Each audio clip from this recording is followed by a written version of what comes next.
लाल बाबा rice studio से आप देख रहे हैं न्यूज 18 बिहार झारखंड। नमस्कार, बहुत स्वागत है आप सभी का। आप देख रहे हैं जोहार झारखंड। मैं हूं आपके साथ जया मिश्रा। बुलेटिन की शुरुआत बड़ी खबर के साथ करने जा रहे हैं। उपचुनाव से जुड़ी बड़ी खबर आपके सामने रखें। बीजेपी, जेएमएम और जेएलकेएम का मुकाबला दिखाई दे रहा है झारखंड में। बीजेपी ने जेएलकेएम को जेएमएम की बी पार्टी बताया है और जेएमएम ने जेएलकेएम को बीजेपी की फंडिंग पार्टी बता दिया। बीजेपी जेएमएम के उम्मीदवार सोने के चम्मच पर चुनाव लड़ रहे हैं, ये जेएलकेएम की पार्टी की तरफ से बयान दिए गए। घाटशिला उपचुनाव में कुल 14 प्रत्याशी मैदान में हैं और आपको बता दें कि जनता 11 नवंबर को वोटिंग करेगी। 14 नवंबर को उपचुनाव के वोटों की काउंटिंग के बाद नतीजे आ जाएंगे। और बीजेपी ने ऐसे में जेकेएलएम को बीजेपी की फंडिंग पार्टी बता दिया है। इसके अलावा आपको बताएं कि यही आरोप लगाया जा रहा है जेएमएम की तरफ से। उनका कहना है कि ये पार्टी बीजेपी की बी टीम है। और वहां का जो जनमुद्दा है, वहां का जो स्थानीय मुद्दा है, वहां के जो जमीन से जुड़े हुए मुद्दे हैं, जैसे जयराम माधव जी सदन में उठाते हैं, उसी प्रकार से हमारे जो प्रत्याशी है रामदास मुर्मू जी, वो भी इन बातों को जो है विधायक अगर बनते हैं घाटशिला तो उठाएंगे। और रही बात जेएमएम और भाजपा की, तो दोनों अमीर प्रत्याशी हैं और उस घाटशिला की धरती पर टाइगर जयराम महतो ने एक ऐसा बेटा, ऐसा एक प्रत्याशी दिया है जो काफी शोषित पीड़ित गरीब घर का बेटा है। देखिए, जेकेएलएम तो केवल शोर मचा रहा है। वो उपस्थिति दर्ज करना चाहता है कि मैं भी जिंदा हूं, मैं भी उपस्थित हूं, हमारा भी दल है, हम लोग भी चुनाव लड़ रहे हैं। तो इससे कौन मना किया है? सब लोग लड़ते हैं चुनाव, लड़ने में कोई मनाही लोकतांत्रिक व्यवस्था में तो चुनाव होता ही है, चुनाव लड़ रहे हैं। तो अब ये बताइए, जेकेएलएम तो पिछले बार सबको गुमराह कर दिया, लेकिन इससे कुछ नहीं होगा। जो वोट इनको मिला था, आप दावे के साथ मैं कह सकता हूं, इस बार वो वोट भारतीय जनता पार्टी की ओर मुड़ेगी, तेजी के साथ मुड़ने वाली। जो सिंगल उनका विधायक है और विधायक का इतना बड़ा काफिला, इतना सारा चीज जो देखने में आज लगता है तामझाम के साथ सब तरह, आज एक जगह से दूसरी जगह एक गाड़ी और 4 लड़का बैठा करके आदमी को जाने के लिए सोचना पड़ता है। एक गाड़ी के पीछे खर्चा कितना आता है। जब वो गरीब का बेटा कहता है, जब कहता है कि हम लोग सब आर्थिक रूप से सब तरफ से हम लोग कमजोर हैं, तो इतना गाड़ी का काफिला, इतना खर्चा वो कहाँ से आ रहा है?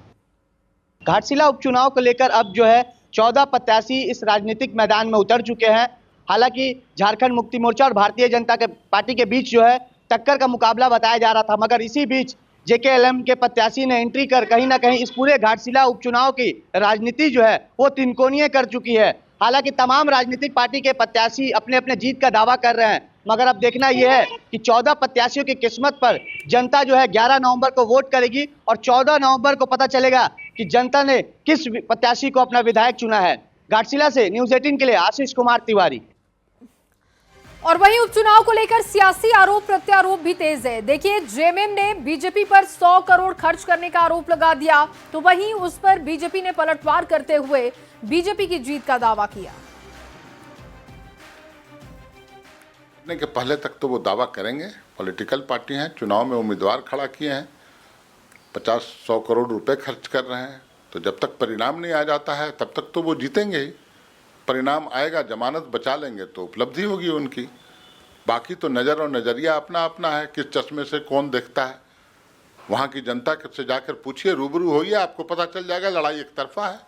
हाँ, चलिए कम से कम ये ईवीएम पे ठीकरा नहीं फोड़ रहे हैं कि कुछ इसमें मैनिपुलेशन करने की बात है। मार्जिन की बात तो सच में है, पर ये मार्जिन हमारे पक्ष में होगा, क्योंकि पिछली बार भी हमारे उम्मीदवार ने पहली बार चुनाव लड़कर 75,000 वोट लाया था, जो बीजेपी आज तक नहीं लाई थी। तो अब टाइड बदल गई है। 9 महीने में जनता ने सरकार की वादा खिलाफी देखी है, रोजगार के मुद्दे पे, महिला सुरक्षा के मुद्दे पे, तमाम मुद्दों पर। और ये एक बार धोखा खा चुकी, दोबारा धोखा खा चुकी, तीसरी बार जनता धोखा खाएगी ऐसी उम्मीद नहीं है। और वहीं देखिए, रक्षा राज्य मंत्री संजय सेठ ने बिहार विधानसभा चुनाव में जेएमएम की भागीदारी नहीं होने पर चुटकी ले ली है। उन्होंने कहा कि एनडीए एक तरफ जहां पूरी तरीके से एकजुट है, तो वहीं दूसरी तरफ इंडिया महागठबंधन में जेएमएम की तस्वीर तक नहीं दिख रही है। आप देखो पूरी तरह, मैंने कहा ना, एनडीए गठबंधन पूरी तरह एकजुट है। मैंने पूछा ना उनका क्या था, उनकी तो तस्वीर तक नहीं थी। यहाँ मुख्यमंत्री नीतीश कुमार के नेतृत्व में और प्रधानमंत्री मोदी जी के मोटिवेशन में आज बिहार पूरी तरह विकास के पथ पे दौड़ रहा है। और वहीं बिहार विधानसभा चुनाव में तेजस्वी यादव का चेहरा आगे करने और महागठबंधन की पीसी में जेएमएम का चुनाव चिन्ह नहीं होने पर जेएमएम की तरफ से सफाई दी गई। जेएमएम प्रवक्ता ने कहा कि जब पार्टी वहां से चुनाव नहीं लड़ रही, ना ही चुनाव प्रचार करने जा रही है, तब ऐसे में जेएमएम का चुनाव चिन्ह क्यों होगा। जो बैनर लगा होगा, जब हम वहाँ चुनाव नहीं लड़ रहे हैं, हम चुनाव प्रचार में शिरकत नहीं करेंगे, तो हमारा चुनाव चिन्ह वहाँ क्यों रहेगा। बिहार में तो गठबंधन में हम है नहीं, वहाँ सीटें भी नहीं है और हमारे चुनाव प्रचार में भी हम शामिल नहीं रहेंगे। और जहाँ तक तेजस्वी जी के मुख्यमंत्री पद का बात है, तो वो तो शुरू से चेहरा थे और उस पर मुहर लगी है, तो ये कोई आश्चर्य की बात नहीं है। और वहीं बिहार चुनाव में जेएमएम के न लड़ने पर रघुवर दास की टिप्पणी पर कांग्रेस प्रवक्ता राकेश सिन्हा ने कड़ी प्रतिक्रिया दी। उन्होंने कहा कि बीजेपी धोखा देने में माहिर है और उसके बयान अशोभनीय हैं। इंडिया गठबंधन आपसी सम्मान पर आधारित है। जेएमएम को सीट न मिलने से इसकी मजबूती पर कोई असर नहीं होगा। रघुवर दास जी, धोखा देने का काम आप लोगों का है। 11 सालों से आप देश की जनता को धोखा दे रहे हैं।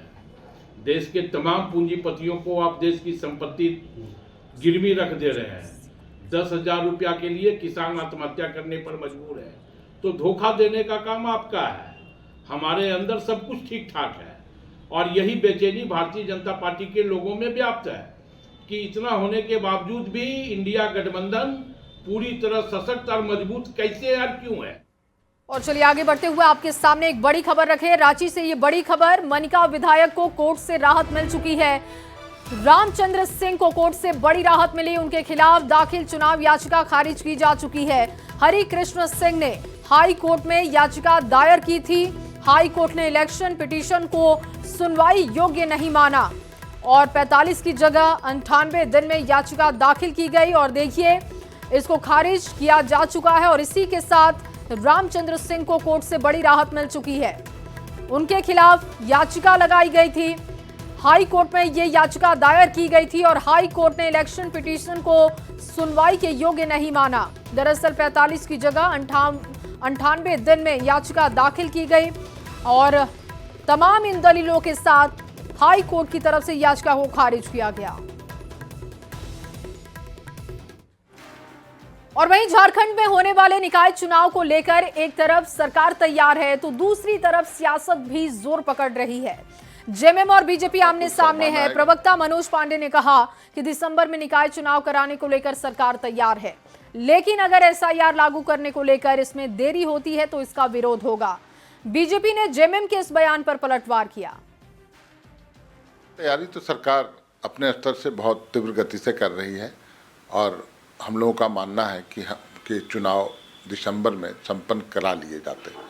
लेकिन अब केंद्र सरकार का कोई फरमान आएगा, चुनाव आयोग का फरमान आएगा, एसआईआर करना है, उसके बाद चुनाव करना है, तो फिर एसआईआर में समय लगेगा। हालांकि इस एसआईआर का विरोध हमारी सरकार करती है, आगे भी करेगी।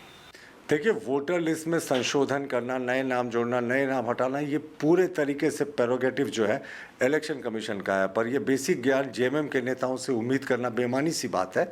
और अगर आप मरे हुए लोग और वोटरों के जो पलायन कर गए हैं उनके वोट से जीतना चाहते हैं, रोहिंग्या मुसलमान घुसपैठियों के वोट से जीतना चाहते हैं, बांग्लादेशी मुसलमान घुसपैठियों के वोट से जीतना चाहते हैं, तो भाई ये आपको मुबारक हो। ये तो ना होने वाला है। इलेक्शन कमीशन ने स्पष्ट कर दिया है कि एसआईआर होगा। अब झारखंड में कब ये होगा ये देखना है। अभी जो राज्यों में चुनाव है वहां पर उनकी प्राथमिकता है। और वहीं देश भर के साथ रांची में भी केंद्रीय नियुक्तियों के तहत 51,000 से अधिक अभ्यर्थियों को नियुक्ति पत्र सौंपे गए। राजधानी के शौर्य सभागार में रोजगार मेले का आयोजन हुआ था। आयोजित समारोह में रक्षा राज्य मंत्री संजय सेठ ने 25 अभ्यर्थियों को नियुक्ति पत्र सौंपे। झारखंड के 187 युवाओं की नियुक्ति रेलवे, पोस्ट ऑफिस, बीएसएफ और इसके साथ ही आईटीबीपी में हुई। अक्टूबर 2025 इन 3 सालों के अंदर लगभग 11 लाख से ऊपर सरकारी नौकरी। और कहते हैं ना, देश जानता है मोदी जो कहते हैं वो करते हैं। मोदी जी ने कहा, एक एक चीज को धरातल पर उतारा। देश की जनता से, देश के युवाओं से मोदी जी ने कहा था कि आप आगे बढ़ो, देश आपके साथ खड़ा है। आज देखो यह सौभाग्य का, अभी तो देश धनतेरस, दिवाली, छठ के उत्सव में व्यस्त है। और यह उत्सव, छठ का उत्सव इसलिए महत्वपूर्ण है कि छठ की महिमा अब पूरी दुनिया जानेगी। अब उक्त अवसर पर जब 51,000 युवाओं को सरकारी नौकरी का नियुक्ति पत्र, यह 17वां रोजगार मेला है। और मेरी जो पोस्ट है असिस्टेंट मैनेजर में मिकॉन लिमिटेड, जो एक पब्लिक सेक्टर अंडरटेकिंग है, वहाँ पे मेरी मैनेजमेंट ट्रेनिंग में ज्वाइनिंग हुई है। और मेरे को बहुत अच्छा लग रहा है, बहुत खुशी है कि प्रधानमंत्री जी के जो सपना था वो भी हम लोग उसमें अपना योगदान दे पाएंगे। इंडियन रेलवेज टेक्निकल डिपार्टमेंट में जोरदार तालियों के साथ इनका उत्साहवर्धन करेंगे। हाँ, झारखंड से कैसा लग रहा है? बहुत अच्छा लग रहा है, सबको धन्यवाद करना चाहूँ। और चलिए बात छठ महापर्व की करते हैं। लोक आस्था के महापर्व छठ में शुद्धता और पवित्रता का विशेष ख्याल रखा जाता है। हजारीबाग में आज भी ग्रामीण क्षेत्रों में महिलाएं खरना के प्रसाद के लिए अपने हाथों से धान सिरकने की परंपरा निभा रही हैं। महिलाएं धान के खेतों में जाकर धान की बालियों को स्वयं निकालती हैं, उसी से चावल तैयार करती हैं। यही चावल खरना की खीर और प्रसाद बनाने में इस्तेमाल भी होता है। लोक कथाओं के अनुसार पहली बार माता सीता ने छठ व्रत के दौरान खुद धान सिरक कर उसी अनाज से खीर बनाकर सूर्य देव को अर्पित किया था।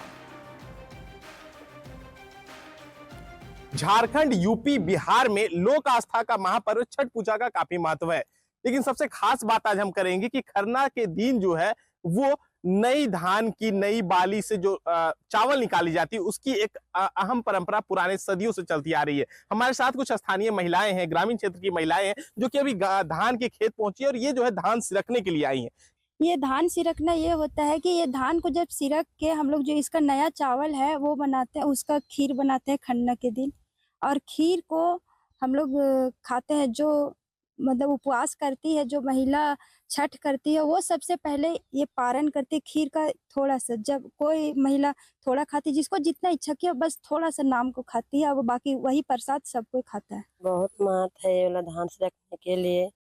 जब धान और चावल बना के खीर सब बनाते हैं तब भोग लगाते हैं सबसे पहले, उसके बाद हम लोग भोग लगाते हैं अपने के लिए। आज मम्मी के साथ में धान सिरकने के लिए आए हैं। इसके बाद सुखाएंगे, उसके बाद इसको कुटाएंगे, उसके बाद फिर ये पूजा में यूज होगा। हाँ, जब धान हम लगाते हैं तो जूठा कट्ठा नहीं करते हम लोग। जब धान तैयार होता है तब हम लोग फिर खन्ना में लानते हैं, उसको चढ़ाते हैं, तब फिर धान काटते हैं। उसके बाद हम लोग सब सिझाते कूटते हैं, तब चावल तैयार करके हम लोग खाते हैं। तो यानी देखिए, ये जो धान की परंपरा है या फिर कह ले छठ से जो है वो जुड़ा हुआ है। छठ पूजा की जो खरना होती है, खरना में इसका प्रसाद बनाया जाता है। इसी चावल से जो है प्रसाद ग्रहण करने के बाद ही क्षेत्र में धान की कटाई होती है। तो हम कह सकते हैं कि छठ महापर्व जो है वो सनातन धर्म के लिए एक सबसे बड़ा महापर्व के रूप में देखा जाता है। सुशांत सोनी, न्यूज़ 18, हजारीबाग। तो लोक आस्था के महापर्व छठ की शुरुआत शनिवार से नहाय खाए के साथ होने जा रही है। शुद्धता और पवित्रता ही छठ पर्व की पहचान है। पर्व में व्रती गंगा स्नान कर शुद्धता के साथ तैयारी में जुटती हैं। जो श्रद्धालु गंगा स्नान नहीं कर पाते वो देवघर के शिव गंगा में आस्था की डुबकी लगाने के लिए पहुंच रहे हैं। और माना जाता है कि शिव गंगा पाताल गंगा का स्वरूप है। यही वजह है कि लोग यहां पहुंचकर शुद्ध होकर बाबा बैद्यनाथ का पूजन करते हैं, छठ महापर्व की शुरुआत करते हैं। लोक आस्था का महापर्व कल नहाय खाए से शुरू होने जा रहा है।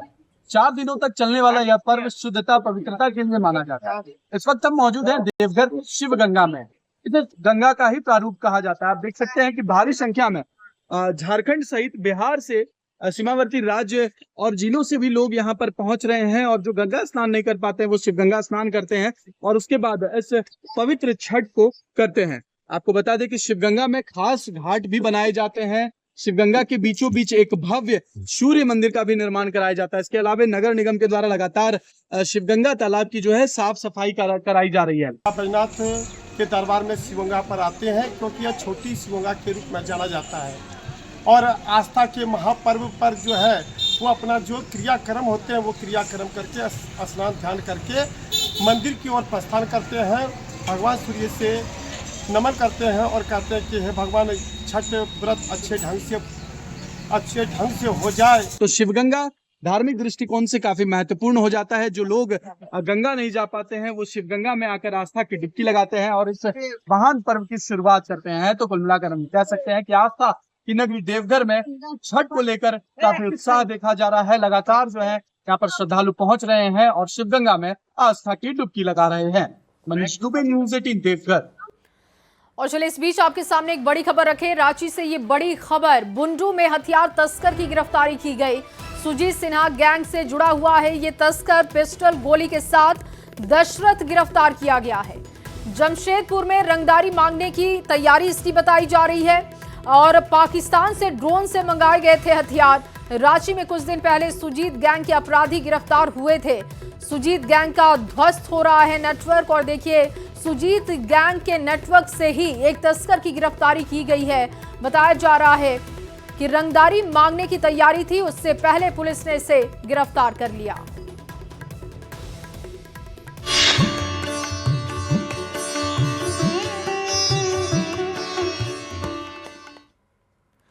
और चलिए बात करते हैं छठ की घाटों की हो रही सफाई की। दरअसल जमशेदपुर पूर्वी की विधायक पूर्णिमा दास साहू ने अपने क्षेत्र में पड़ने वाले सभी नदी घाटों का निरीक्षण किया। कुछ कमियां देखी जिसको लेकर विधायक पूर्णिमा दास साहू ने जमशेदपुर नोटिफाइड एरिया कमेटी के नगर आयुक्त कृष्णा कुमार को फोन कर घाटों की जल्द सफाई करने के निर्देश दिए। राज्य सरकार से मांग की है कि ज्यादा मैन पावर दिया जाए ताकि सभी घाटों की साफ सफाई समय पर हो जाए। घाट पर हम पहुंचे हुए हैं और यहाँ पे हम कुछ घाटों पर तो काम चल रहा है क्योंकि 11 जगह हमारा नदी संबंधी जो नदी एरिया किनारे का जो घाट आता है 11 है हमारे क्षेत्र। जब 6 दिन हमारे पास है तो उस 6 दिन पूरे मैन पावर को क्यों नहीं लगाते हम घाटे? उन मैन पावर को लगना चाहिए यहाँ घाटों में। आप मैन पावर दीजिए। मैं सरकार से यही चाहती हूँ कि आप प्रशासन को मैन पावर दीजिए, तब जाकर ये हमारे घाट जो है और अच्छे से छठ के समय अच्छे से तैयार हो जाएंगे। और वहीं पलामू में भी महापर्व छठ को लेकर तैयारी जोरों पर है। कोयल नदी छठ घाटों पर साफ सफाई का काम किया जा रहा है। नगर निगम की तरफ से मेदिनी नगर कोयल नदी छठ घाट पर तैयारी हो रही है। नदी में बाढ़ का पानी होने की वजह से बैरिकेडिंग की व्यवस्था की गई है ताकि श्रद्धालुओं को किसी प्रकार की दिक्कत ना हो।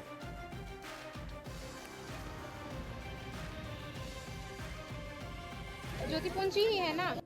मैं इस वक्त मौजूद हूँ मेदिनी नगर शहर के कोयल नदी छठ घाट पे, जो कि शहर का सबसे बड़ा ये छठ घाट है और यहाँ पे हजारों लाखों की संख्या में यहाँ पे छठ व्रती पहुँचते हैं। और ये पूरा जो छठ घाट है ये करीब 2 किलोमीटर का ये छठ घाट है और इसी तरह मरीन ड्राइव यहाँ पे बनाया गया है, इसलिए यहाँ पे छठ व्रतियों को सुविधा होता है और इसकी साफ सफाई का काम चल रहा है। और इस बार चूंकि नदी में आप देख सकते हैं काफी मात्रा में पानी है, उसको भी देखते हुए इस बार बांस की ब्रैकेटिंग की जा रही है और बांस का जो काम है वो निगम द्वारा कराया जा रहा है। और अब निर्देश के आलोक में सभी घाटों को युद्ध स्तर पर सफाई कार्य लगाई गई है सभी घाटों में। और विशेषकर 4-5 जो घाट है वहाँ पे छठ व्रतियों के लिए चेंजिंग रूम और मेरीन ड्राइव का खासा हिस्सा को क्षतिग्रस्त कर दिया गया है आम जनों के द्वारा, जिसको ब्रैकेटिंग कराया जा रहा है ताकि कोई भी भीड़ इस नदी के छठ के किनारे पर ना जाए। पानी का है अभी काफी, बच्चों के लिए खतरनाक हो सकता है, इसी के लिए इसको ब्रैकेटिंग भी कराया जा रहा है। बांस से ब्रैकेटिंग किया जा रहा है और लाइटिंग वगैरह साफ सफाई और लाइटिंग का व्यवस्था भी है। साफ सफाई आप देख सकते हैं, सामने भी आदमी लोग काम कर रहे हैं और लोग बहुत अच्छे से छठ मनाते हैं यहाँ पर। और निगम के द्वारा नगर आयुक्त के आदेश के अनुसार हम लोग साफ सफाई के काम में लगे हुए हैं। कोयल नदी में काफी मात्रा में पानी है, बाढ़ का पानी है, तो उसको देखते हुए भी प्रशासन की तैयारी है। नीलकमल, न्यूज़ 18 पलामू। और वहीं सिमडेगा में छठ महापर्व कल से नहाय खाए के साथ शुरू हो जाएगा। आदिवासी बहुल जिले में शंख नदी संगम स्थल, केला घाट डैम, छठ तालाब और प्रिंस चौक शक्ति स्थल पर पूजा आयोजित होगी। शंख नदी घाट पर सबसे ज्यादा व्रती पूजा के लिए आते हैं। जिला प्रशासन और आयोजन समिति घाटों की सफाई, पार्किंग की व्यवस्था, आवागमन के मार्गों को दुरुस्त करने में जुटा हुआ है ताकि श्रद्धालु आसानी से घाटों तक पहुंच सके। एक पूरा हो चुका है और रह गई पार्किंग की बात, तो पार्किंग का जो भी साफ सफाई करना है, झाड़ी कटाई करना है, रास्ता पर जितने पेड़ हैं उसकी टहनी काटना है, उसकी जिम्मेवारी जिला की बैठक में, शांति समिति की बैठक में हमारे उपायुक्त महोदया की तरफ से जिम्मा दे दिया गया है नगर परिषद को। और जो भी यहाँ पर संगम स्थल पर जो व्रतधारी हैं उनको कपड़ा चेंज करने के लिए चेंजिंग का रूम का भी जिम्मेवारी जल एवं स्वच्छता विभाग। और वहीं बोकारो में छठ महापर्व को लेकर जिला प्रशासन पूरी तरीके से अलर्ट मोड पर है। डीसी और एसपी टीम के साथ छठ घाटों पर निरीक्षण करने के लिए पहुंचे, तैयारियों का जायजा लिया, कमेटी के साथ चर्चा की गई। डीसी ने पीएसयू व स्टेक होल्डर को सक्रिय तैयारी के निर्देश दिए हैं। और देखिए, घाटों की लगातार साफ सफाई की जा रही है। निर्धारित जल क्षेत्र में किसी को प्रवेश नहीं करने की अपील भी हो रही है। गोताखोरों की व्यवस्था है, इसके साथ ही पुलिस फोर्सेस की अतिरिक्त तैनाती की जाएगी।